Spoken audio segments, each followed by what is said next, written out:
Para esta ocasión, bueno, Ernesto Hernández Doblas hará la presentación de la conferencia de Daniel González Dueñas y Sergio Monreal dará lectura a la misma para generar, bueno, pues un entorno de la actividad propiamente literaria. Y nada más comentarles que, pues afortunadamente el día de hoy estamos aquí presentes con este ciclo de conferencias, el espacio literario, y pues que nos es muy grato porque el día de hoy es la fecha de nacimiento de Octavio Paz, y celebrar, bueno, la literatura siempre va a ser una oportunidad única, y celebrarla en esta fecha pues con mayor razón. Y nos complace, bueno, también que el tema, aunque no es obviamente de poesía, pero tiene que ver con estos referentes de la literatura, y nos lleva a entender que pues la finalidad del trabajo, la organización que hemos venido haciendo, pues es buscar eso, que se busque un diálogo, que se pueda leer, que se pueda buscar, que se puedan dar esos encuentros. Así es que los voy a dejar con Ernesto para que haga la presentación, y bienvenidos, muchas gracias. Buena tarde a todas, a todos. Pues sí, vamos a continuar con este ciclo de lecturas, conferencias, charlas del espacio literario. Este es el tercer evento. Dentro de 8 días tendremos el cuarto y luego un quinto y un sexto para cerrar este año, este ciclo. En esta ocasión tenemos una presentación especial por varias razones. Una de ellas es porque el autor del texto no pudo estar presente con nosotros. Sin embargo, bueno, nos envió su trabajo, nos envió sus imágenes, y lo cual por supuesto le agradecemos. Entonces es la primera particularidad de esta charla, que el autor no está presente, pero Sergio Monreal nos hará el favor de compartir el texto que se ha escrito para esta ocasión. El autor del que les hablo nació en la Ciudad de México el 16 de enero de 1958 y estudió dirección de cine. Esos son sus estudios. Estoy hablando de Daniel González Dueñas, quien es, pues me parece uno de los autores más interesantes, yo diría también extraños, inclasificables, tal como dice el título de su conferencia, de nuestro México, por varias razones. Una de ellas es por la diversidad de temas en las que se ha metido, en las que se ha enfrascado, la diversidad de géneros literarios. Él ha escrito teatro, poesía, prosa, ensayo, hizo una película, egresado de la Escuela de Cine, hizo una película que estuvo a punto de ganar un Ariel en su momento, y en fin, tiene esa producción literaria y artística diversa, con temas también diversos e interesantes. Sus textos han aparecido en suplementos y revistas de México y otros países, así como en diversas antologías, y ha sido traducido a varios idiomas. Esto pues en cuanto a su currículum, su trayectoria, de la cual les damos a conocer. Ha ganado 7 premios literarios, 1 de carácter internacional y 6 internacionales. Perdón, 1 de carácter internacional y 6 nacionales. Entre los que podemos destacar, bueno, el de Poesía Joven de México en 1982, por Apuntes para un retrato de Alejandra, poesía. También ganó el de novela José Rubén Romero en 1987 por el libro Semejanza del Juego. Y en cuanto al premio internacional, fue el Premio Hispanoamericano de Ensayo Casa de América, Fondo de Cultura Económica de España, por el libro de Nadie. Eso, bueno, en cuanto a los reconocimientos, los premios que ha ganado. En cuanto a sus publicaciones, de Daniel González Dueñas ha publicado aproximadamente poco más de una veintena de libros, 13 de ensayo, 5 de poesía, 2 novelas, una obra de teatro, un libro de relatos, un libro de prosa y un cuaderno de lectura sobre metáfora y visión. Algunos de los títulos que podremos destacar son, bueno, pues el ensayo Luis Buñuel, La trama soñada, de 1986, Las visiones del hombre invisible, sobre cine, de 1988, también sobre cine, el cine imaginario, Hollywood y su genealogía secreta, Las figuras de Julio Cortázar, un ensayo del 2002, Contra el amor, que son notas para desarmar el modelo erótico de Occidente, es un ensayo, prosa, narrativa, entrevista del 2010. Una de las tantas cosas que podremos destacar de Daniel González Dueñas es haberse acercado a ciertos autores de manera bastante interesante, y uno de ellos es el argentino Antonio Porcia, del cual publicó sus Voces Reunidas con sucesivas ediciones en México, Argentina y España entre el 99 y el 2020. También ha estudiado a Roberto Garros, Alejandro Jodorowsky, Cortázar y, en fin, toda una serie de autores. Yo diría, bueno, es un autor interesante y prolífico, pero yo diría que el ensayo es, vamos, lo que más ha escrito, a lo que más énfasis le ha puesto, o por lo menos lo que más cantidad de títulos ha publicado. Lo podemos encontrar en internet. Luego sus libros no son tan fáciles de conseguir por varias razones. Algunos se han publicado en Conaculta, esos son más accesibles, pero otros en editoriales independientes, lo cual hace a veces complicado adquirirlos, pero podemos encontrarlo en internet. Hay una conferencia sobre el ensayo en YouTube, muy interesante, que ahí pueden buscarlo. Hay un blog que más o menos está nutriendo de manera constante, que así lo pueden encontrar, Daniel González Dueñas blogspot.com, y es maravilloso lo que se pueden encontrar de Daniel ahí. Y por último, en Instagram tiene también algunos textos y algunas cosas que sube sobre poesía y sobre Antonio Porcia. En esta ocasión nos presenta un texto, un trabajo que él llamó Literatura inclasificable, corrientes subterráneas y flores parlantes. Así que bueno, dejo a Sergio Monreal con la palabra para que nos comparta este texto de Daniel González Dueñas.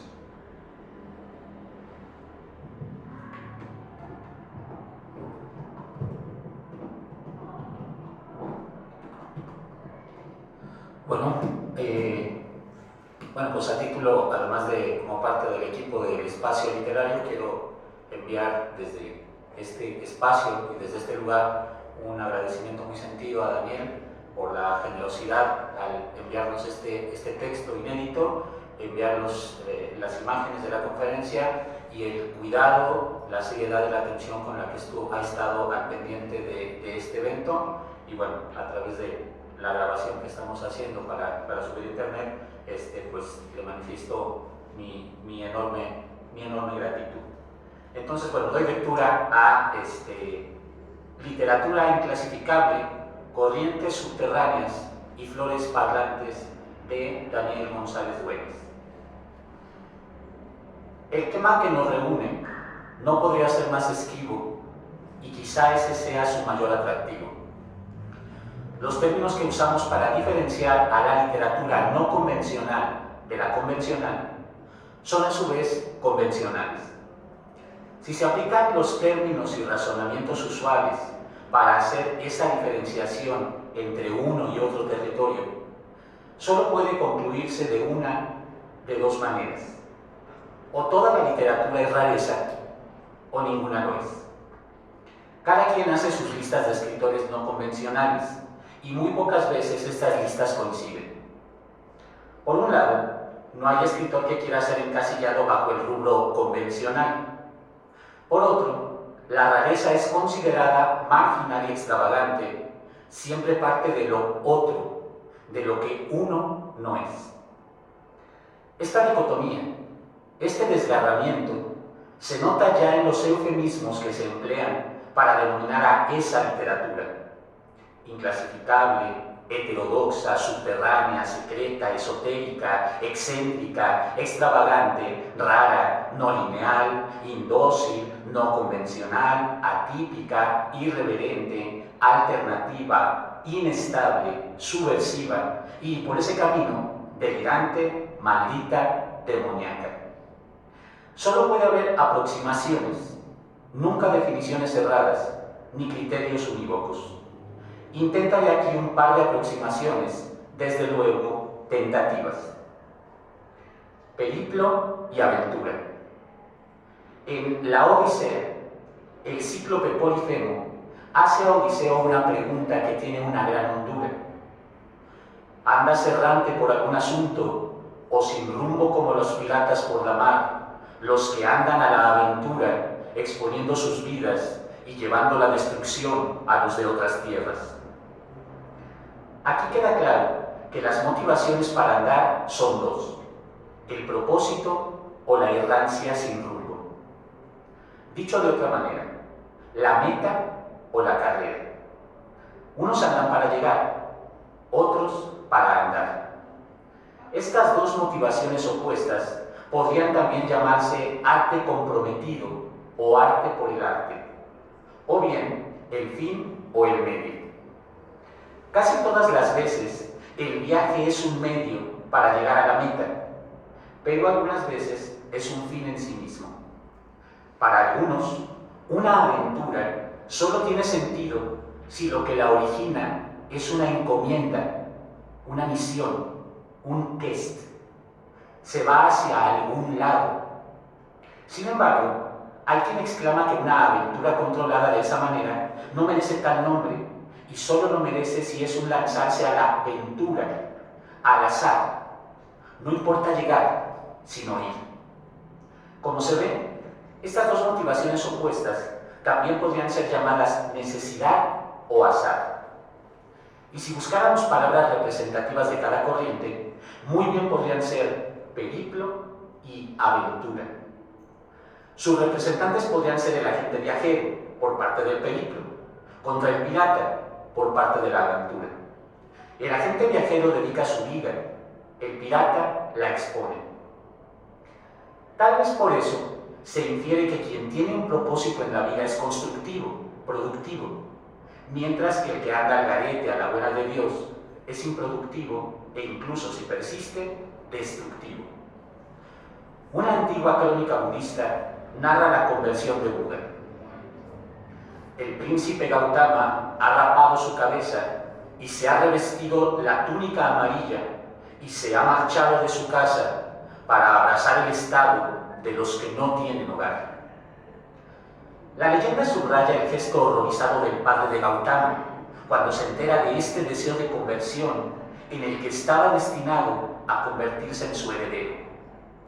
Cuando comienza esta narración, Gautama es el príncipe del propósito y la encomienda, y de pronto se convierte en vagabundo y casi diríase en rebelde sin causa. Un príncipe tiene causa: organizar, producir, mantener la pirámide en movimiento, hacer la guerra, en donde es frecuente la palabra causa como sinónimo de ideario. Mientras que el vagabundo o mendigo se rebela contra las causas y prefiere la buena de Dios a la mala del hombre. Esta contraposición de imágenes podría usarse como imagen de una oposición. Por un lado, la literatura convencional o dócil a una convención. Por otro, la literatura no convencional o indócil. En un poema, Ursula K. Le Guin llega a escribir este verso: True voyage is return. El verdadero viaje es el retorno. Es decir, que la revelación solo puede darse al regreso de un periplo vital. En esto, el poema de Le Guin no es sino fiel a la etimología periplus. Periplus significa navegación alrededor, como en perímetro. lo cual también puede decirse navegación en círculo. Según esta idea, el verdadero viaje se cumple cuando el círculo se cierra. En la Odisea, el viaje de Odiseo es en realidad un periplo. Se inicia en Ítaca cuando el protagonista va hacia Troya y se cumple 20 años después cuando regresa a Ítaca. Si el verdadero viaje se cumple cuando el círculo se cierra, eso daría un propósito a todo viaje y en primer lugar al de los que andan sin rumbo y a la aventura, porque aunque no se den cuenta y crean que andan en la errancia por la errancia misma, en realidad tienen una meta que es la revelación. Bajo esa óptica, resultaría imposible el viaje no regulado, la aventura sin necesidad. Todo sería rumbo, comenzando por el azar. No habría azar en el universo, solo existiría la necesidad en dos versiones, la evidente y la que es fruto de revelación. Los partidarios del diseño inteligente del universo gustan de repetir la frase: no existen las casualidades.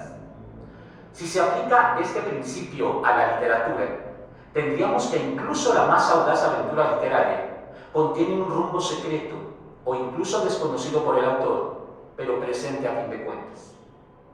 En la Odisea, Néstor hace a Telémaco una advertencia que también ilumina el periplo de Odiseo y a su más hondo deseo. No andes errante mucho tiempo lejos de tu casa, dejando tus posesiones y hombres tan arrogantes en tu palacio, no sea que todos se repartan tus bienes y se los coman y camines un viaje baldío.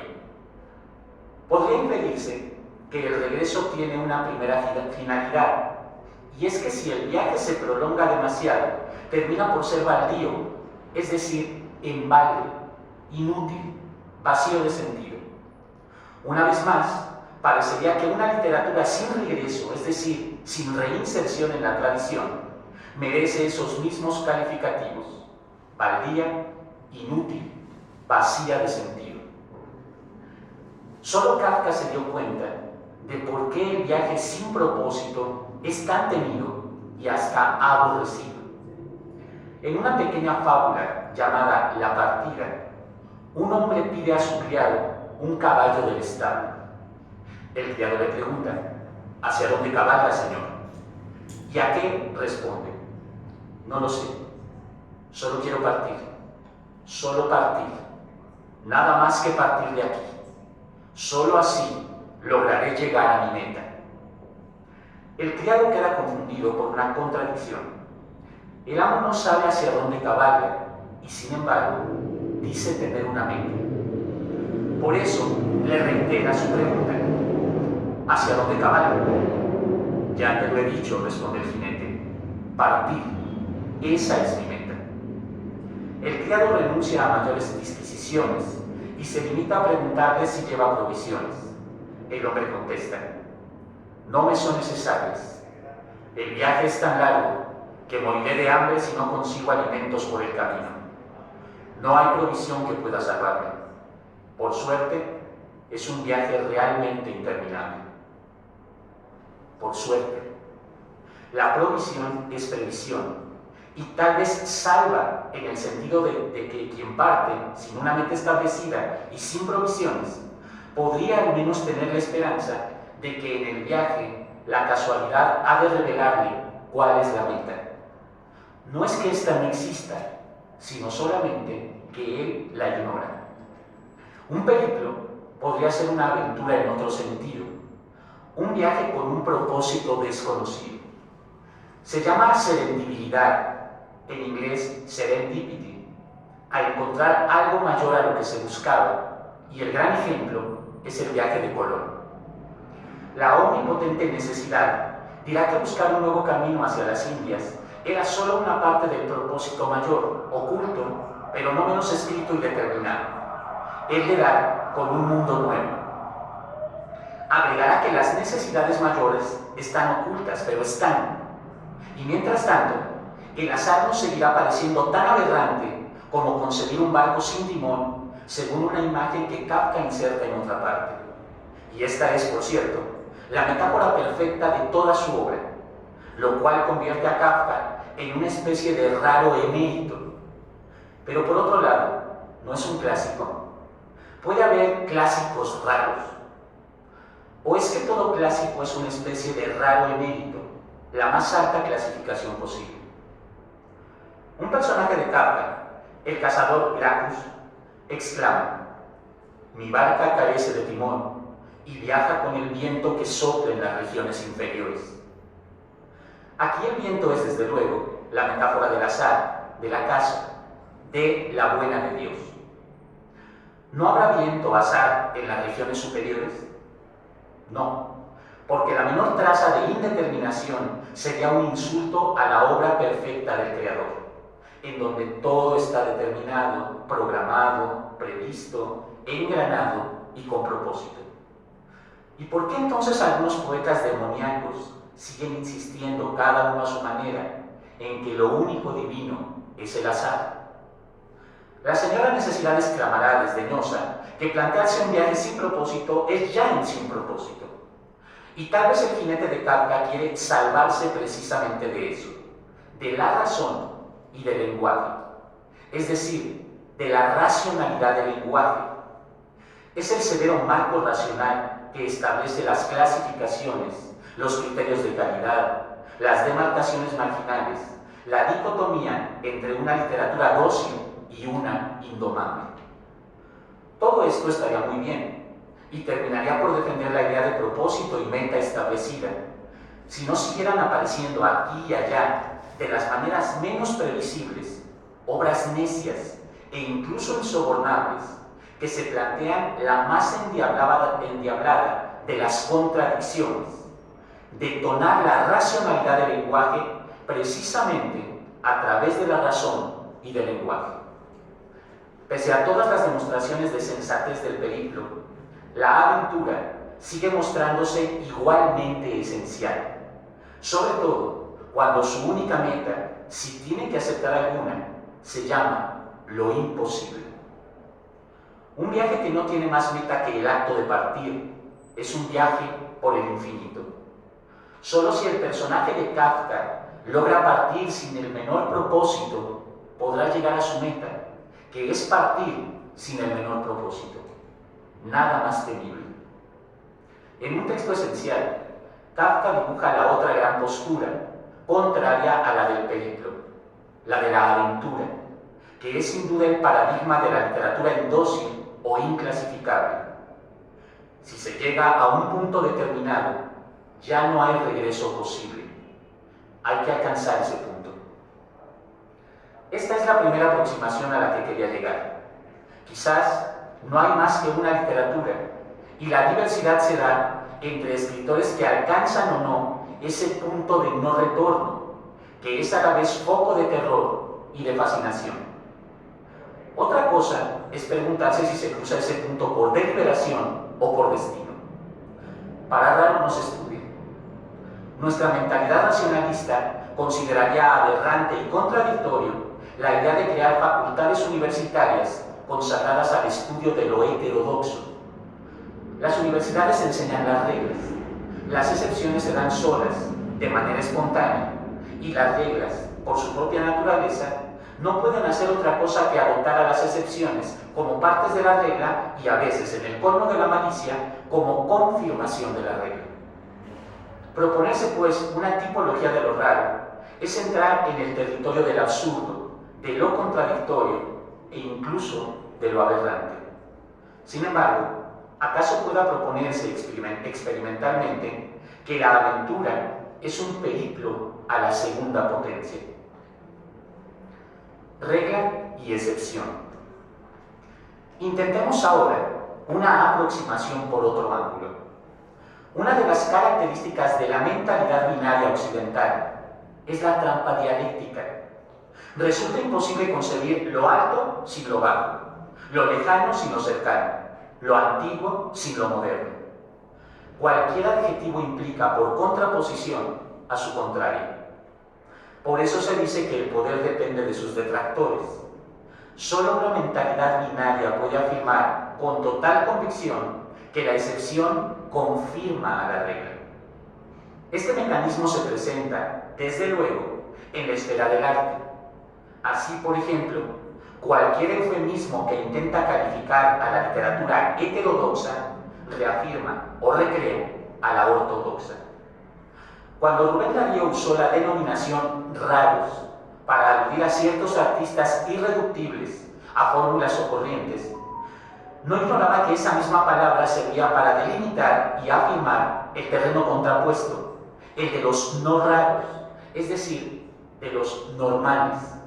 Incluso la frase escritor secreto parece destacar automáticamente, quiérase o no, a aquello que no es secreto, es decir, a lo que tiene divulgación. Por lo demás, si la palabra secreto resulta peligrosa, no es solo porque con ella parece sugerirse que se trata de escritores que no llegaron a publicar, sino peor aún, que se escondieron de la sociedad. Y sin embargo, ese eufemismo acierta en un aspecto, puesto que una de sus acepciones es esotérico, esto es, parte de una corriente intemporal, cuya sola existencia prueba que es perfectamente posible trascender lo binario. En los casos en que se hace trampa, llamar subterránea a esta corriente no hace sino afianzar el reinado de lo superficial.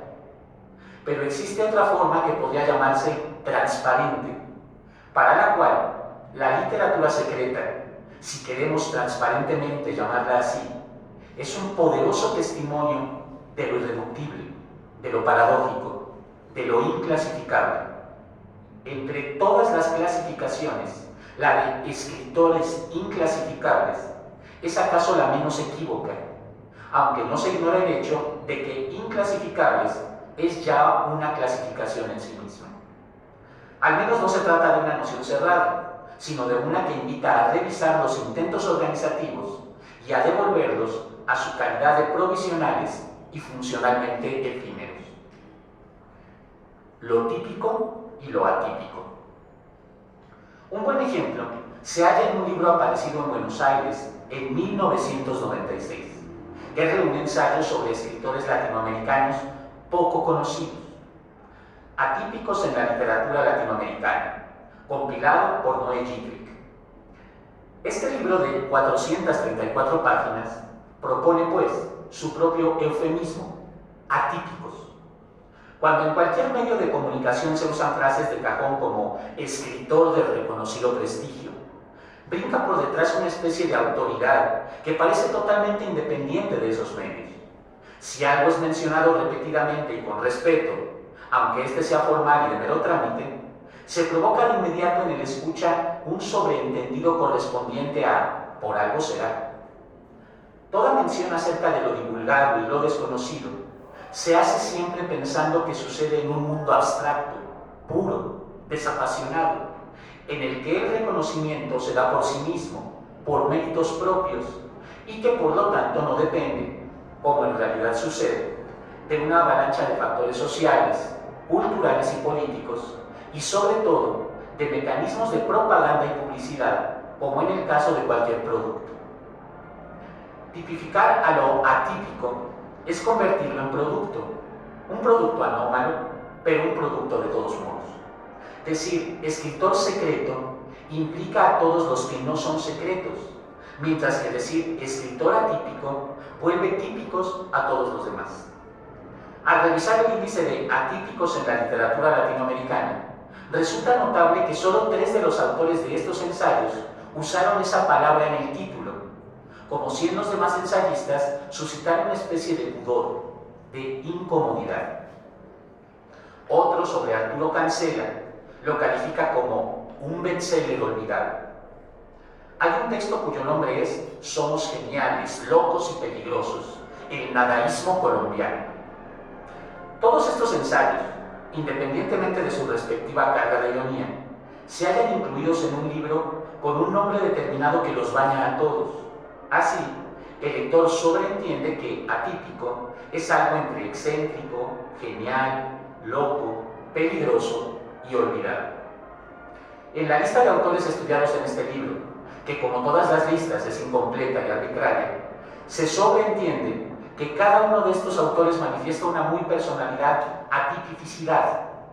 Sin embargo, aún así puede sorprender a ciertos lectores la inclusión de nombres como los de Silvina Ocampo, Elena Poniatowska, Martín Luis Guzmán y Juan Gelman, quienes a todas luces disfrutan de esa difusión y renombre que se consideran injustamente ausentes en los demás escritores, en los atípicos. Los autores de los respectivos ensayos podrían aducir que aunque Ocampo, Poniatowska, Guzmán y Gelman son típicos, lo cual dentro de la inferencia general del libro significa que son conocidos, hay zonas en sus obras que bien pueden considerarse atípicas, en el sentido de partes marginales, zonas subversivas, textos poco conocidos que son heterodoxos o de difícil comprensión. Sin embargo, no puede aplicarse este mismo razonamiento a cualquier escritor conocido y sobre todo a los más célebres.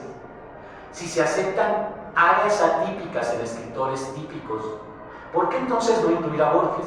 Por mencionar el ejemplo más inmediato de un autor tipificado por la celebridad y desconocido en sus laderas menos estudiadas. Buen ejemplo sería, en el teatro de García Lorca, la irrepresentable El Público respecto a las siempre representadas Yerma o Bodas de Sangre. Cualquier gran nombre de la literatura, por lo tanto, podría incluirse en el libro. ¿Qué es entonces lo atípico?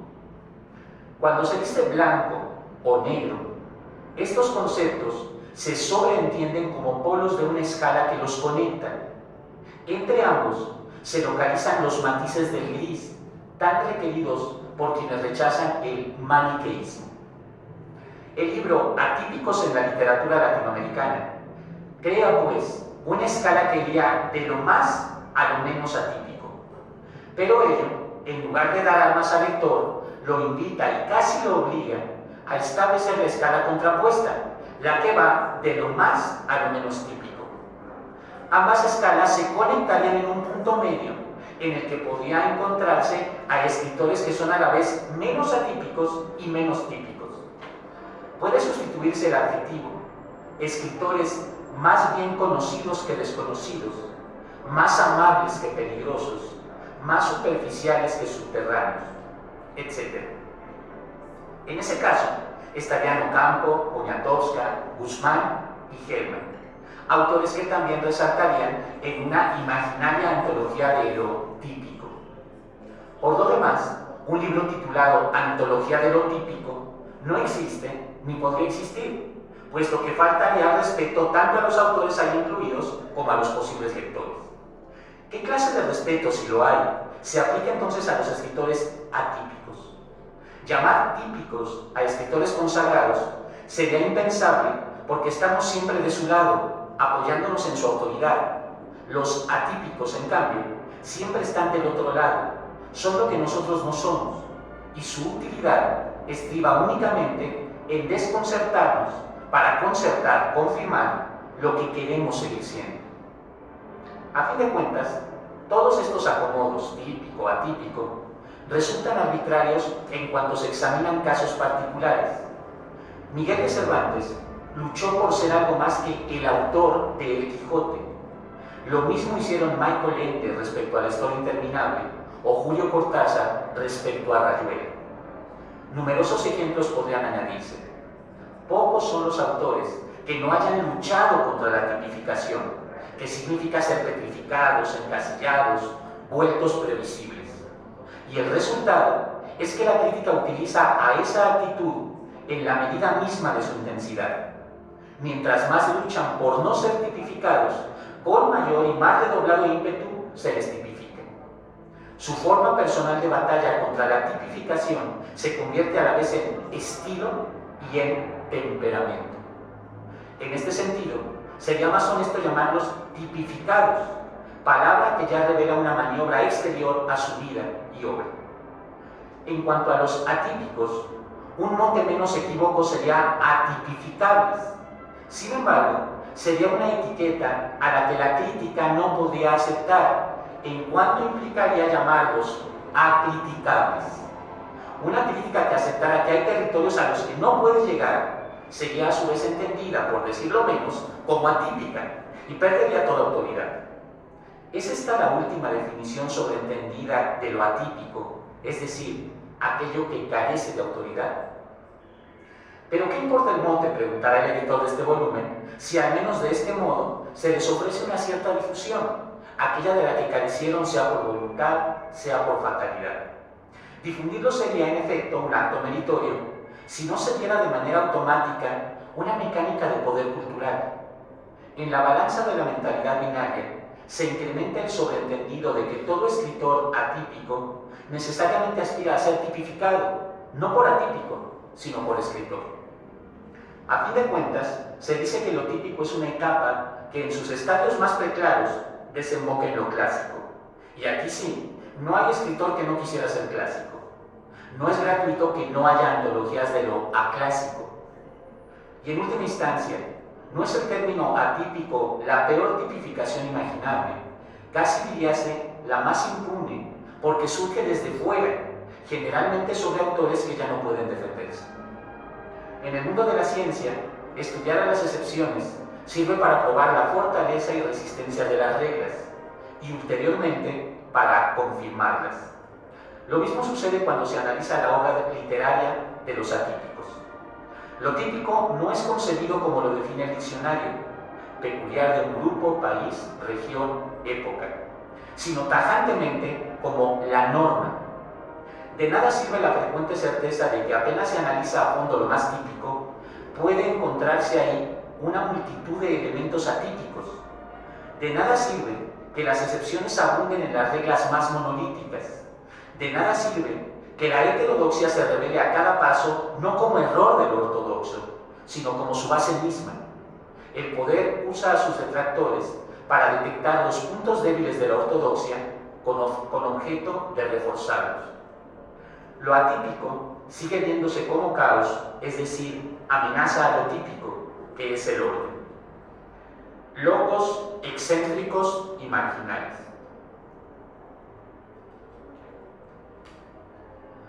Otra similar antología de ensayos, también surgida a finales del siglo XX, rompe todas las expectativas de mesura, y no solo por sus dimensiones. Está dividida en dos gruesos volúmenes, uno de 1676 páginas, el otro de 2376. Se trata de Locos, excéntricos y marginales en las literaturas latinoamericanas, publicado por Poitier en 1999 y coordinado por Joaquín Manzi. Así pues, los eufemismos no se consideran necesarios. Ese título ya no parece consagrado a la escritura secreta y ni siquiera a la atípica, sino a la locura, primera palabra del título. Sin embargo, a la locura se le asocian la excentricidad y la marginalidad, que son dos características de lo atípico. Es decir, que se habla de lo mismo, pero con menos escrúpulos. Así, se habla de Mercedes Cabello de Carbonera a partir del rubro Una locura anunciada, o de Lima Barreto como Dipsomanía y frecuentación de la locura, y a Francisco Matos Paoli, puesto que uno de sus poemarios se llama Canto a la locura, de 1962, se le califica naturalmente como loco de poesía. Independientemente de la calidad o apresuramiento de los juicios respectivos, una línea avanza por sí misma y provoca que a lo secreto, atípico o excéntrico se asocien términos como locura y vanguardia. Por más que los diversos autores intenten situar al escritor a quien estudian en un determinado registro de esta escala, los demás rubros lo rondan. Esto sucede con la inclusión de Juan José Arreola y Efrén Hernández, junto a nombres como los de Horacio Quiroga, Vicente Huidobro, Oliverio Girondo, Gabriela Mistral por un lado, y por otro los de Cuerpo Santo, el Vizconde de Lascano Tegui, Juan Emar, Machado de Asís, Porfirio Barba Jacob o Roberto Art. Por más vanguardistas, atípicos que sean estos autores, desde el momento en que son incluidos en este volumen, reciben diversas combinatorias que el lector no se molesta en medir individualmente, de tres elementos: locos, excéntricos o marginales, a escoger. El segundo tomo incluye ensayos cuyos títulos infieren nuevos sinónimos para la escritura secreta: heterodoxia, margen, rareza, periferia, locura benigna. Locos excéntricos, marginales o todo junto. Algunos de los autores estudiados son Joao Guimarães Rosa, Alejandra Pizarnik, Enrique Lin, Pablo de Roca, Mario Vargas Llosa, José de Samalima, José Revueltas, Augusto Monterroso, Lilian Hellman, Clarice Lispector o Leopoldo Marechal. Estos autores son o no son marginales, de acuerdo a cómo se les quiera ver. Todo depende, pues, de la carga de significado que se dé a las palabras. Hasta Borges podría llamarse marginal. Incluso a Miguel Ángel Asturias o a Agustín Yáñez se les podría calificar como excéntricos. También, si se quisiera, podría colocarse a cualquiera de ellos en el rubro de la locura. Al término de estos vastos volúmenes, el lector ya no puede dejar de ver alguna forma de rareza en cualquier escritor, en cualquier ser humano. Y quizás no le falte razón, pero casi puede asegurarse que no era ese el propósito de locos, excéntricos y marginales en la literatura latinoamericana. De manera involuntaria o no, estos volúmenes meten a los escritores en la misma nave de los locos y la ponen a navegar alrededor de la literatura seria. Ya la frase navegar alrededor revela que la gran ganadora de esta literatura seria, confiable, sensata, dotada de autoridad, que en comparación con locura, excentricidad y marginalidad, se vuelve sinónimo de una cordura y una centralidad que solo piden para ella quienes necesitan que desempeñe las funciones de una institución. Una llamada de otra naturaleza. Libros como los mencionados intentan separar del canon, lo típico, a escritores inclasificables huraños en sus generaciones poco manejables por la crítica ortodoxa. Ante tanta rareza, quien lee estos libros antológicos no concluirá que esos escritores son desconocidos por no divulgados, sino porque carecen de los méritos de los que sí son conocidos. En el círculo vicioso, se sobreentiende que estos últimos son conocidos precisamente por sus méritos. Por tanto, se está fuera del canon, o bien por falta de méritos, o bien por indiferencia en hacer méritos. Sin embargo, también se concede a lo minoritario una cierta forma de la autoafirmación. Así, brota el sobreentendido de que existe algún mérito en no dejarse clasificar, aunque ese mérito no conduzca a ser conocido sino por pequeños grupos de lectores. La forma tramposa de esta afirmación es el culto de la excentricidad por sí misma. La forma transparente es la necesidad de salir extrañado de la extrañeza. Si no hubiese este tipo de concesiones, no habría interés en editar libros antológicos como los que he mencionado. Pero tampoco existirían si no se incluyera en el fondo una llamada de otra naturaleza, o mejor dicho, el hecho de que es necesaria otra mentalidad para acceder a la otra edad. Por más que el lector intente clasificar, este es raro, este otro es excéntrico, aquel es genial, tendrá que reconocer que los rubros inferidos están en todos los escritores, conocidos y no conocidos, en una u otra medida. Loco, marginal, peligroso, vanguardista, periférico, olvidado, subterráneo o heterodoxo. En el segundo volumen de Locos, excéntricos y marginales, Claudio Canaparo aporta una clave cuando describe a Elías Ingaramo como un escritor caído del mapa. Se refiere a la literatura extraterritorial, es decir, hecha en el exilio. Pero esa frase puede entenderse en otro sentido. Los mapas son oficiales y es una oficialidad, la autoridad, el poder, la que decide a quién incluir en las cartografías. Pero además Canaparo no dice que Ingaramo simplemente no está en el mapa, sino que cayó de él. Nuevamente, sinónimo inferido para un escritor secreto, la caída.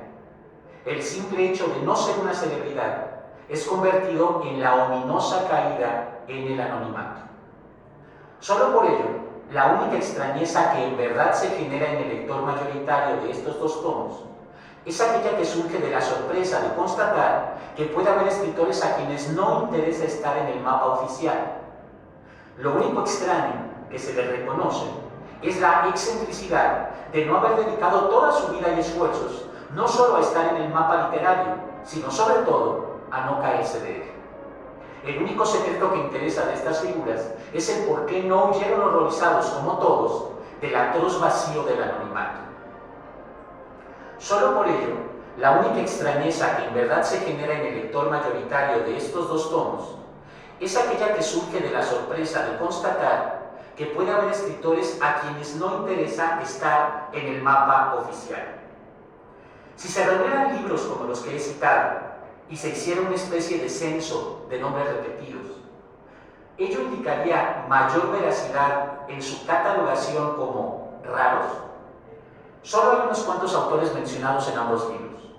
Por un lado, Elena Poniatowska, una escritora bastante conocida, y por otro, los secretísimos Lazcano Tegui y Cuerpo Santo.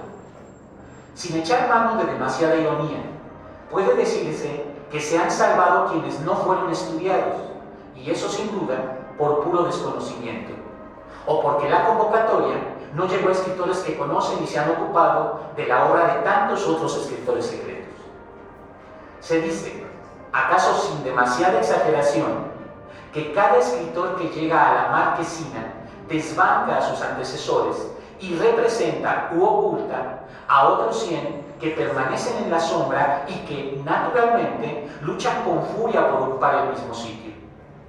Quien analiza el panorama a partir de esta mentalidad se basa en un razonamiento que en principio no parece falso. No hay escritor que voluntariamente se autodefiniría como secreto.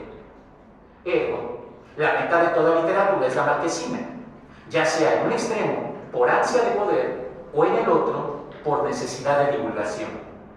Y si todas las motivaciones, éticas o no, tienen una sola meta, el rubro escritor secreto surge siempre desde fuera e implica a aquel cuya estrategia de poder falla en un extremo de la escala, lo mismo que a aquel otro que no tiene los medios para promocionarse en el otro extremo.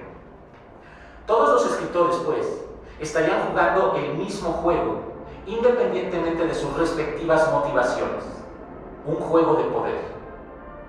Parte de ese juego, entonces, es que todo jugador acepte que si carece de méritos, se le atribuyan rubros que jamás habría elegido para sí mismo o para su obra, y que provienen siempre de fuera: excéntrico, marginal, heterodoxo, anómalo, inclasificable. Todos estos adjetivos están en la misma línea que loco, peligroso, olvidado. Y estos últimos se dirigirán a todo aquel que quiera jugar el juego para advertirle de los peligros que corre si en verdad quiere dejar el anonimato y si persiste los modos aceptados de llamar la atención. Ese sobreentendido según el cual todo escritor heterodoxo necesita por fuerza de la ortodoxia se apoya en la obviedad de que aún los escritores secretos publican, es decir, requieren lectores, buscan reconocimiento. Sin embargo, ¿se trata de lo mismo? ¿Será posible intuir una diferencia, aunque sea difícil especificarla en cada caso, entre los escritores que demandan ser reconocidos en todos los niveles y los que publican para encontrar lectores, en el más alto sentido del término? Si esa diferencia existe, ¿puede acaso enunciarse de otro modo? Hay escritores que hablan para ser notados, y existen aquellos que hablan como no debiendo hablar, esto es, que son vencidos por lo que dicen. Es la afirmación del maestro italo-argentino Antonio Porcia: cuando digo lo que digo, es porque me ha vencido lo que digo. ¿Qué queda luego de la lectura de estos libros antológicos mencionados, además del extrañamiento en el lector? ¿Acaso una respuesta contundente es ofrecida por un texto incluido en el primer volumen de Locos, Excéntricos y Marginales? Del degenerado al raro, crítica psiquiátrica y modernismo. Un título así se vuelve una condescendencia casi conmiserativa hacia la extrañeza, y este registro se extiende a todos los autores recopilados en estos volúmenes. Nadie se preocupó por lo sensacionalista del título Locos, Excéntricos y Marginales en las literaturas latinoamericanas. De hecho, debe haber sido elegido con cuidado para buscar lo que se llama una estrategia de mercado. A fin de cuentas, este libro no difunde escritores secretos, sino vende formas más o menos pintorescas de la locura, y a veces incluso formas llamativas de la degeneración. ¿Cuántos de estos autores se horrorizarían de verse metidos en esta coctelera y sobre todo del hecho de que la posteridad haya terminado concibiendo sus visiones del mundo como degeneración, como excentricidad, como demencia. Los géneros instables, la extrañeza. Intentemos ahora otra aproximación ya con ejemplos concretos. Hay un eficiente lema según el cual lo que dice Juan de Pedro dice más de Juan que de Pedro. La elección de ejemplos o de nombres en el terreno de lo inaprensible es ya una forma de autodefinición. El adjetivo raro tiene varias inflexiones. En el extremo de una escala se usa como sinónimo de anomalía, en el sentido en que la medicina habla de psicopatía, la ley de crimen y la religión de pecado. A mitad de la escala se usa como infrecuente, una rareza, y en el otro extremo equivale a precioso, como en rara gema. Hay quien prefiere el extremo oscuro de la escala, la faceta demoníaca o demencial. Hay quien se sitúa en la parte media, en la que suele colocarse una miscelánea de rubros, de lo vanguardista a lo naif, de las ciencias alternativas a la teoría queer, de lo agenérico a lo intergenérico. Hay quien busca en los raros la enseñanza que falta en un mundo deshumanizado, extremo luminoso de la escala. Tomaremos este último camino. Cuando en literatura se habla de los géneros raros, alternativos o incluso inestables, se piensa primero en una oposición y luego en una serie de brotes a los que no liga entre sí, sino justamente eso, el ser brotes opuestos a algo. Es decir, que no los une más que la rebeldía, el impulso, la contraposición, y por eso ya no se les busca otro tipo de interrelación. Y eso es hasta cierto punto comprensible, porque unirlos o identificarlos entre sí parece el intento de formar con ellos una nueva tradición, cuando precisamente lo que los identifica es el separarse de la tradición, el cuestionarla, a veces el atacarla directamente. Esto sucede ante todo con los escritores llamados secretos o raros o marginales, siempre injustamente, porque se les hace depender de la tradición y hasta formar parte de ella, ya que no hay tradición sin una constante reformulación. Y para seguir siendo lo que es y no cambiar, la tradición requiere a la ruptura. Pero una vez que a estos escritores se les retira ese juicio oprobioso, esos adjetivos tramposos, se descubre una cierta relación entre ellos que solo podría llamarse extrañeza. Y es que existen corrientes subterráneas entre los brotes, las vanguardias, los movimientos contestatarios, lo mismo que las hay entre escritores que en todas las épocas han encarado a la extrañeza, o mejor dicho, al extrañamiento. Resulta evidente que esas corrientes nacen en contraposición, en respuesta, en inconformidad respecto a una determinada tradición. Pero no es la única forma de contemplarlas. Una vez que se les retira de la arena en la que luchan los contrarios, en este caso tradición y ruptura, quedan a la vista otras formas de parentesco, de coincidencia, de apetencia común a todos ellos, aunque en cada uno sea única e irrepetible. El hombre naturaleza. Se trata de diálogos profundos entre autores que con frecuencia ignoraron la existencia uno del otro. Algunos autores se acercaron más o menos al punto de no retorno, otros llegaron a cruzarlo y dejaron testimonio de esa experiencia casi intransmisible. Unos cuantos nacieron más allá de ese punto y desde ahí hablaron y trabajaron. Su territorio íntimo era ese al que resulta incluso falso llamar extrañeza, puesto que esta palabra, aunque justa, convoca de inmediato a su opuesto, lo normal, lo corriente, lo familiar.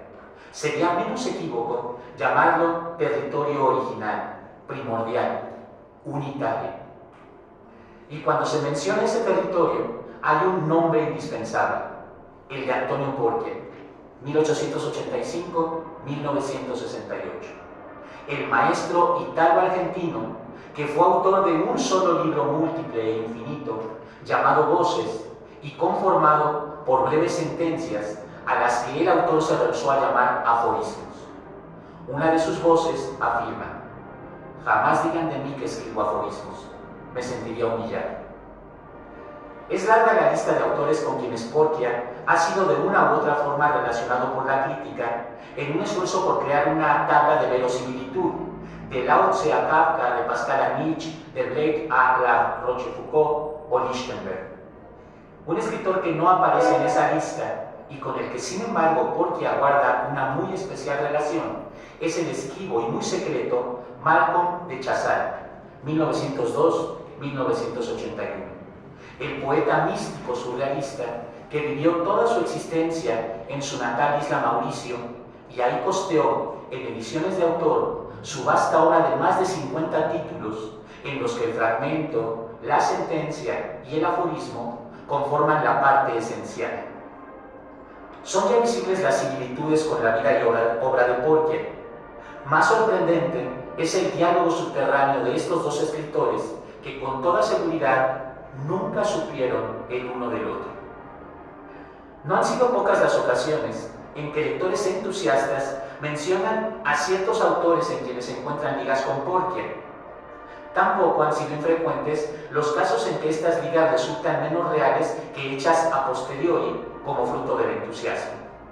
Sin embargo, relacionar a las figuras de Chazal y Porcia no parece de ninguna manera infundado. La única diferencia entre ambos autores es en apariencia lo cuantitativo. Más de 50 volúmenes en Chazal, solo uno en Porcia. Y sin embargo, esto es muy relativo. Si se considera que en cada voz de Porcia se encuentra la semilla de un tratado entero y que en cada libro de Chazal hay una idea central desarrollada en múltiples direcciones. Lo demás es un pasmoso diálogo entre dos maestros que comienza con ciertas similitudes exteriores. Tanto Porcia, italiano radicado en Argentina, como Chazal, mauriciano, identificado con la cultura francesa, publican por los mismos años. En 1943 aparece la primera edición de Voces, Porcia, y en 1945 el séptimo volumen de Pensées, Chazal. En 1948 se difunde la segunda edición de Voces, y el mismo año Gallimard publica a Chazal, Sens Plastique, lo que le da un gran impulso en Francia, como será años más tarde en Argentina cuando Hachette publica a Porcia. La gran coincidencia en este nivel es la figura que promovió el más importante espaldarazo para ambos escritores. André Breton, que elogió a Chazal de Sens Plastique, dijo no haber visto algo tan poderoso desde Lautréamont y calificó al libro como el más grande suceso de nuestro tiempo. Lo mismo que a Porcia, de quien afirmó: el pensamiento más dúctil de expresión española es para mí el de Antonio Porcia, argentino.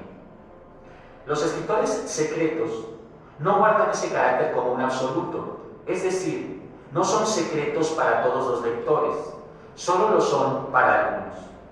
A fin de cuentas, es cada lector quien hace que un escritor sea o no secreto. Secreto es un término relativo, siempre respecto a. Cientos de miles de personas conocen a Chazal y a Porcia, pero solo unos pocos conocen a ambos a la vez. Si bien estas personalidades difieren en lo superficial, coinciden en las corrientes de fondo, todas ellas dignas del nombre extrañamiento. En 1964, en una de las pocas entrevistas que se hicieron a Antonio Porcia, este exclamó: uno no está hecho de sí mismo, pero no podría señalar de quién estoy hecho. Nadie está hecho de sí mismo. En una de las prosas de Sens Plastique, 1947, todo lo que hace ver, ve. El agua y los sueños, 1942. Todo lo que miro, me mira. La poética del espacio, 1957. Afán de ojos tienen las azucenas, canta el poeta griego Yorgos Sarandaris, 1908-1941. O en la intuición de Paul Eluard: tus ojos se entregan a lo que ven, son vistos porque miran. El escritor venezolano José Manuel Briceño Guerrero, bajo su seudónimo Jonuel Brig, apunta en La mirada terrible de 2009: comprobé que podía comunicarme con las flores como si fueran ojos. es la misma revelación a la que llega Clarice Lispector en La Pasión según G.H. de 1964. En el mundo primario, a donde yo había entrado, los seres existen a nosotros como forma de verse. Y en ese mundo que yo estaba conociendo, hay varias formas que significan ver. Uno mira al otro sin verlo, uno posee al otro, uno come al otro, uno está solo en un rincón y el otro está ahí también. Todo eso también significa ver. Lo que yo veía era la vida mirándome. Cuando el poeta Manuel Gutiérrez Nájera invoca a un lirio, lo hace no sin reconocerle la reciprocidad. Ven a mí con tu inocente risa, con tu amorosa y virginal mirada, y al murmurar de la naciente brisa, óyeme, fada. A través de la antigua palabra fada, sinónimo de hada, el poeta reconoce la sacralidad de la comunicación. El mismo reconocimiento vibra en un poema del argentino Mario Morales: cuando no la miran, la rosa tiene un ojo menos. En el vasto corpus de Cántico, 1928-1950, Jorge Guillén intuye una llamada oculta por el hábito. ¿Por qué me miran tanto los álamos si apenas los ve en mi costumbre? Julio Herrera y Reisi reconoce esa mirada en ciertos tactos. Como hipérbole de duda, nace la noche blanca de la bruma, y su ramazón de nieve forma un incienso de tules. Cadavéricos jazmines va deshojando la nevada espuma, y los cardales nos miran con sus pupilas azules. En ese gran canto que es Muerte sin fin, José Gorostiza amplía el diálogo. Al referirse al agua, exclama: ni le basta tener solo reflejos, brisnas de espuma, para el ala de luz que en ella anida. Quiere además un tálamo de sombra, un ojo, para mirar el ojo que la mira. El poeta argentino Manuel J. Castilla alcanza el hallazgo de extender ese diálogo al reino mineral. En su poema La Beta, un minero muestra a un ingeniero el sitio en donde alienta un mineral precioso. Aquí arriba está la beta. ¿La ve, señor ingeniero? A esta hora siempre parece una víbora durmiendo. Así como usted la ve, ella también lo está viendo. La Beta, de Copajira, de 1949. En este diálogo, que bien podría llamarse La mirada recíproca, se inserta incluso la versión de Nietzsche: si miras largo tiempo hacia el abismo, llegas a sentir que el abismo te mira a ti. Más allá del bien y del mal, 1886. Todas estas visiones ya están en un célebre versículo del libro de los Corintios, al que Borges traduce de esta manera: vemos ahora por espejo en oscuridad, después veremos cara a cara. Ahora conozco en parte, pero después conoceré como ahora soy conocido. La frase conoceré como ahora soy conocido puede decirse de otro modo: veremos como somos vistos. Se trata de la posibilidad de una vuelta a lo unitario, el último periplo, la aventura ulterior. Ir más allá del punto de no retorno es acaso una metáfora del verdadero retorno, de la vuelta a aquello a lo que Keats llamaba ónenes, la unidad. Esa unidad es sin duda la esencia de todas estas entrevisiones, y uno de sus mayores exponentes, Plotino, escribe memorablemente en Las Eneadas: el ojo no podría ver el sol si no fuera en cierto modo un sol. En Las Mil y una Noches se encuentra esta invocación: he observado también a la luna llena y pude averiguar el número de sus ojos de luz, pero si no hubiera seguido sus revoluciones en el espacio, no habría podido conocer los ojos de cada cuarto de luna, los ojos que me miraban. Ver a las flores es un lugar común en la literatura de todos los tiempos, pero reconocer que las flores a su vez nos miran es llevar aquel lugar común más allá del punto de no retorno. Si escribo que veo una flor, estoy haciendo sencillamente literatura, lo cual es muy válido. Pero en el momento en que escribo la avasallante intuición de ser recíprocamente mirado por esa flor, y lo digo no por retórica, sino por una verdadera experiencia de descolocación de los sentidos, estoy incursionando en la literatura de la extrañeza. El primer resultado es que ver una flor se revela como lugar común, ortodoxia, literatura comprensible, lineal, convencional, típica, estable, conforme. El segundo resultado es que, sin que me lo haya propuesto, mi intuición se coloca por derecho propio en lo opuesto, lo heterodoxo, subterráneo, extravagante, raro, no lineal, no convencional, atípico, irreverente, y por ello se acerca a los términos extremos con que este tipo de asomos suelen ser calificados: lo delirante, lo maldito, lo demoníaco. ¿Acaso todo depende de qué tan raro parezca a un determinado lector la intuición de que las flores miran tanto como son miradas? Si ha tenido alguna vez esa intuición, aunque ella haya permanecido informulada, sentirá, más que pensar, una afinidad, una cercanía inmediata con aquel autor que ha logrado ponerla en palabras. Ese lector no hablará de un raro, sino sencillamente de literatura. Si por el contrario este tipo de experiencias está ausente de la percepción y la cultura de otro lector, este usará la mecánica de la segregación y hablará de literatura rara, atípica, secreta, etc. No es en absoluto gratuito recordar aquí el planteamiento de Walter Benjamin en el célebre prólogo crítico del conocimiento a El origen del drama barroco alemán de 1925. Según este autor, la naturaleza está muy lejos de ser muda, como la concibe la mentalidad moderna. Ha ido enmudeciendo desde un punto de desvío. Benjamin lo llama escuetamente la caída, en tanto lo que se perdió fue un lenguaje adánico, ocasionado por el racionalismo occidental, el orgulloso aislamiento humano. La naturaleza habla al hombre tanto como éste a aquella, pero este diálogo primigenio ha sido interrumpido.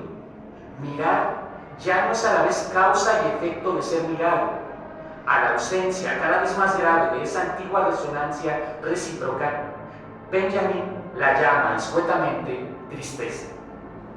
Bajo esta luz se ilumina de modo estremecedor esa corriente subterránea pero ininterrumpida, para la cual la flor, el árbol, el sol, el agua, la piedra no podrán ser mirados si no nos miran a su vez.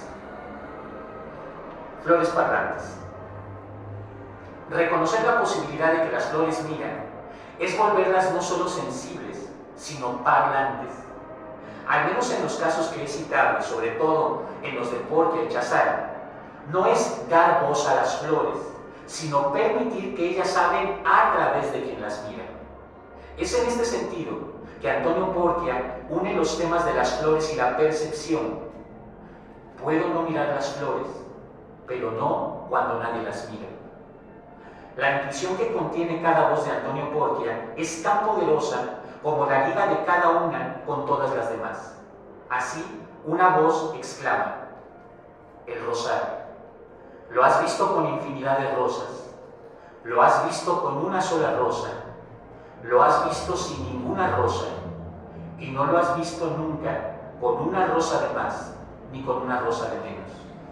Es que has visto el rosario.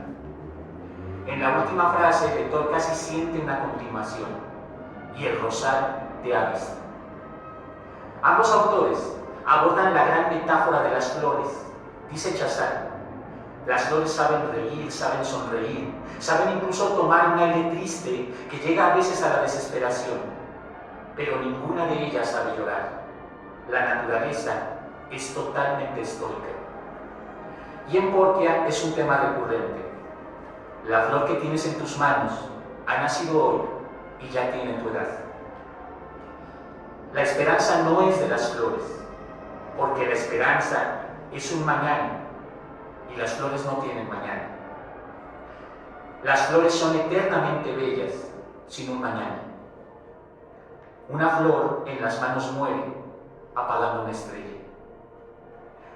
Habrán debido andar una eternidad las flores, porque para llegar a flores, las flores no son para las flores, porque no hay flores para las flores. La flor parlante deja de ser una prerrogativa de los cuentos de hadas o de la literatura fantástica.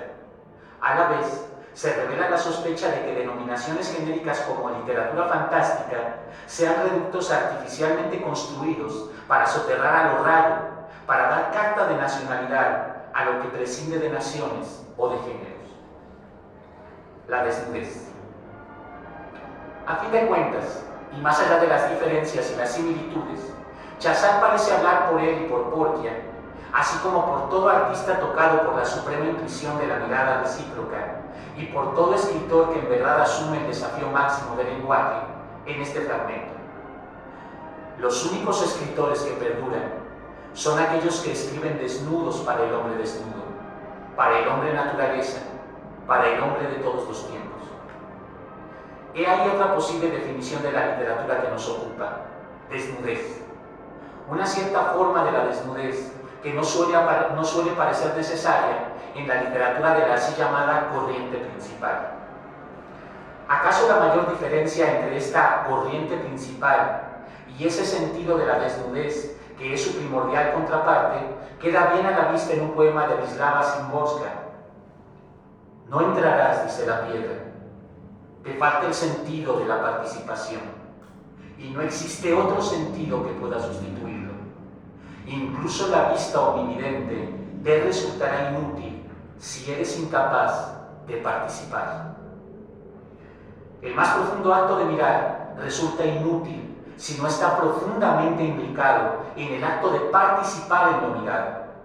¿Acaso solo así el hecho de ser visto por lo que se ve cobra su verdadera dimensión? Literatura secreta. La literatura se vuelve cada vez más secreta. La cultura audiovisual del Homo Videns parece depender no solo de la imagen, sino del afán de alejar al público de la lectura y, en todo caso, de convertir el acto de leer en una forma de entretenimiento. Existe, sí, una reducida lista de escritores activos que gozan de renombre. Son en su mayoría los que por una u otra razón han logrado ir más allá del cada vez más arduo umbral del olvido, según lo llaman las tablas de la publicidad y la propaganda.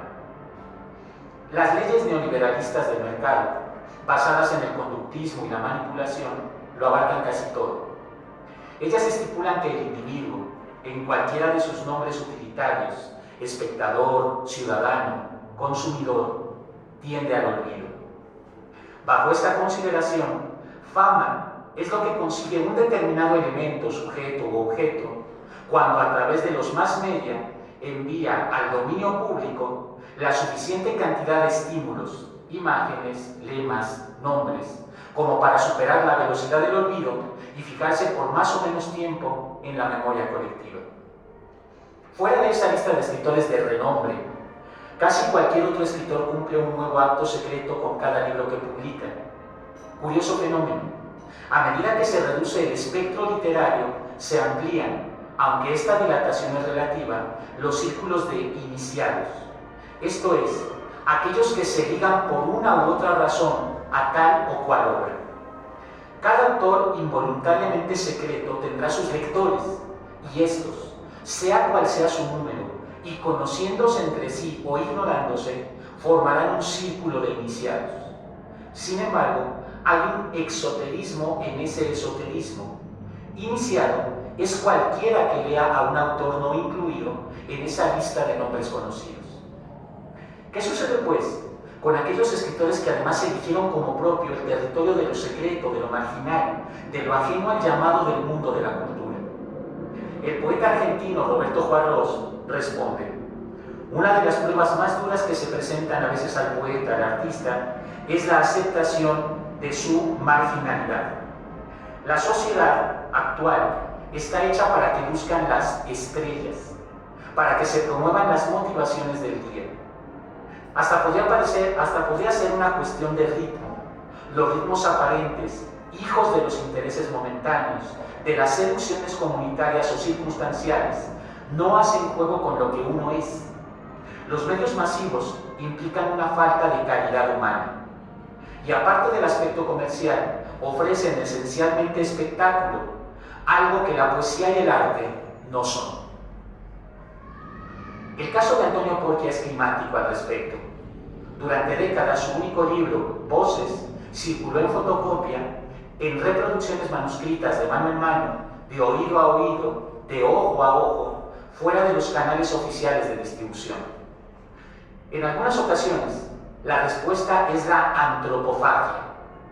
Ciertos críticos se dedican a rastrear, por ejemplo, la influencia de Jorge Luis Borges en algunos escritores, y estos luchan porque esa influencia no se note, por separarse de ella, por establecer un camino propio. Mas nadie puede reprochar la influencia de, y a veces el plagio directo a, un escritor supuestamente incógnito. Cuando se juega el juego limpio, uno entiende que muchos de estos escritores secretos han formado a los no secretos porque estos así lo han reconocido y apoyado su difusión. Por ejemplo, gracias a Julio Cortázar, las obras del cubano José de Samagrima o del uruguayo Felisberto Hernández fueron difundidas y en muchos casos conocidas más allá de las fronteras de sus países respectivos. El testimonio de la vida y obra de los autores secretos es claro en este sentido. Así sea involuntariamente, ellos fueron los primeros en establecer una transmisión casi clandestina y círculos de iniciados. Ahora que la inmensa mayoría de la literatura es secreta, la presencia de ciertas figuras irreductibles confabula para intuir el juego limpio, reconocer que es necesaria una redefinición de la palabra literatura. Basta entrar en el profundo extrañamiento de ciertos escritores secretos para adivinar que el acto literario puede ser una vía de conocimiento.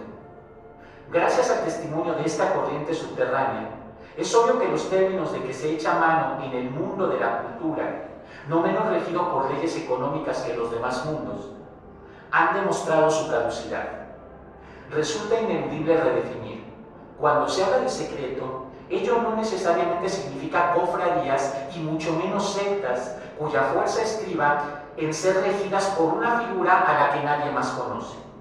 Para Maurice Blanchot, el poder del arte consiste en establecer una distancia íntima entre la obra y quien la mira.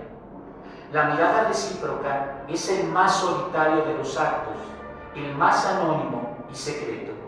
Es solo en este sentido que son secretos Antonio Porquia, Felisberto Hernández, Josefina Vicens, Efrén Hernández, Francisco Cario, Calvert Casi o Macedonio Fernández, por limitarse al ámbito latinoamericano. Cada lector podrá aportar nuevos nombres a la lista secreta que quizás sostiene al mundo. Rubén Darío los llamó los raros, pero no usemos esta palabra para demarcar un gueto, la propiedad privada de un círculo de iniciados, el conciliábulo fuera del cual la figura deja de ser atractiva al hacerse exotérica, sino para enunciar su fundamental demanda. Porque la literatura, llámese secreta o de cualquier otra forma, no falla por disponer de poco público, sino acierta en ello, es decir, en heredar una llamada que por fuerza es minoritaria, mientras no se lleve a cabo su gran demanda, la de invertir por fuerza todos los marcos de referencia mayoritarios. Así, no es desbordante imaginar que los círculos esotéricos pronto serán, si no lo son ya, mucho más numerosos y potentes que los exotéricos. ¿Acaso no esté lejano el día en que la literatura del bestseller, del entretenimiento y la resignación, con todo su aparato, con toda su inercia y sus deslumbramientos, volverá al sitio minoritario que le corresponde? Entonces, el secreto será de todos, y será precisamente eso, porque como todo secreto, su impulso es el de comunicarse. Uno de los primeros gestos que hacen los niños cuando algo les llama la atención es señalarlo a sus acompañantes con una actitud que significa: mira, date cuenta, comparte mi mirada. El impulso de todo secreto es abrirse de uno a algunos. Se crean así los círculos de iniciados. Luchar contra ese impulso lleva a la antropofagia, es cerrarse de algunos a uno. Sin embargo, esto último requiere un enorme esfuerzo de la voluntad de acallar, usura del hallazgo. Un círculo de iniciados puede contemplarse como algunos, pero también puede verse globalmente como uno. Pronto el mundo entero será un gran círculo de unos que comunican el secreto a algunos.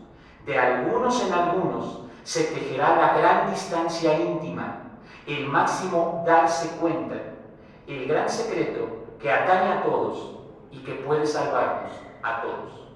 Muchas gracias.